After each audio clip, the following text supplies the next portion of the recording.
নির্ভর হচ্ছে গোটা বিশ্ব, পাল্টে যাচ্ছে যোগাযোগ মাধ্যমগুলো। কিন্তু সময়ের পরিক্রমায় যখন সবকিছু বদলে যাচ্ছে, সেখানে আমরা কি কখনো খুঁজে দেখেছি আমাদের পুরনো পৃথিবীকে, যেখানে চিঠি আদান প্রদান করা হতো কবুতরের মাধ্যমে, যা এখন বদলে গিয়ে আপনার হাতের মুঠোয় চলে এসেছে? কিন্তু কিভাবে এই কবুতরের মাধ্যমে পাঠানো হতো চিঠি, সেই কবুতরই বা কিভাবে চিঠি পৌঁছে দিত কাঙ্ক্ষিত ঠিকানায়? অনেকদিন আগের কথা। তখন কোনো আধুনিক প্রযুক্তি ছিল না, ছিল না ইমেইল, ছিল না কোনো স্যাটেলাইট, কিংবা ছিল না কোনো সোশ্যাল মাধ্যম। তখন চিঠিই ছিল যোগাযোগের একমাত্র মাধ্যম, যা ছিল সবার প্রিয়। উপমহাদেশীয় প্রাচীন ইতিহাস অনুসারে জানা যায়, পূর্বে এক জায়গা থেকে অন্য জায়গায় সংবাদ আদান প্রদানের মাধ্যম হিসেবে পাঠানো হতো নির্বাচিত দূত বা বার্তাবাহককে। আর এই দূত বা বার্তাবাহক ছিল এক প্রজাতির কবুতর, যার মাধ্যমে দূর দূরান্তে পাঠানো হতো চিঠি। আর সেই কবুতর কাঙ্ক্ষিত ঠিকানায় চিঠি পৌঁছে দিয়ে ফিরে আসতো মনিবের কাছে। কিন্তু দূর দূরান্তে কিভাবে কবুতরের মাধ্যমে পাঠানো হতো চিঠি, আর কবুতরই বা কিভাবে চিঠি পৌঁছে দিত? মূলত দূরবর্তী অঞ্চলে দ্রুত খবর পাঠানোর কাজে কবুতরকে বিশেষভাবে প্রশিক্ষণ দেয়া হতো। তবে সব ধরনের কবুতর সে প্রশিক্ষণ নিতে পারদর্শী ছিল না।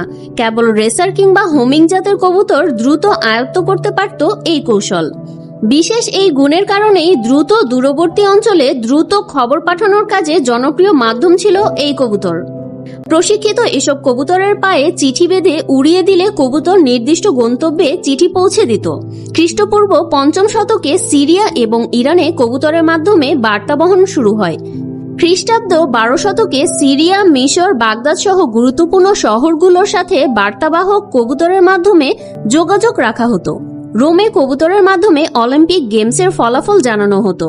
সেই রীতিটিকে স্মরণ করে অলিম্পিক গেমসের শুরুতে সাদা পায়রা ওড়ানো হয়। চেঙ্গিস খান তার বিশাল রাজ্যের খবর আদান প্রদানের জন্য কবুতর ব্যবহার করতেন।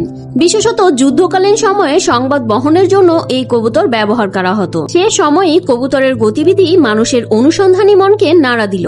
তারা দেখল, কবুতর সকালবেলা যে কোনো স্থানে চলে যাক না কেন, বিকালে বা সন্ধ্যায় ঠিকই আবার নিজের বাসস্থানে ফিরে আসে।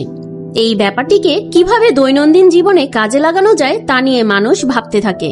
অনেক ভাবনার পর কবুতরকে দৈনন্দিন জীবনে কাজে লাগানো শুরু করা হয়।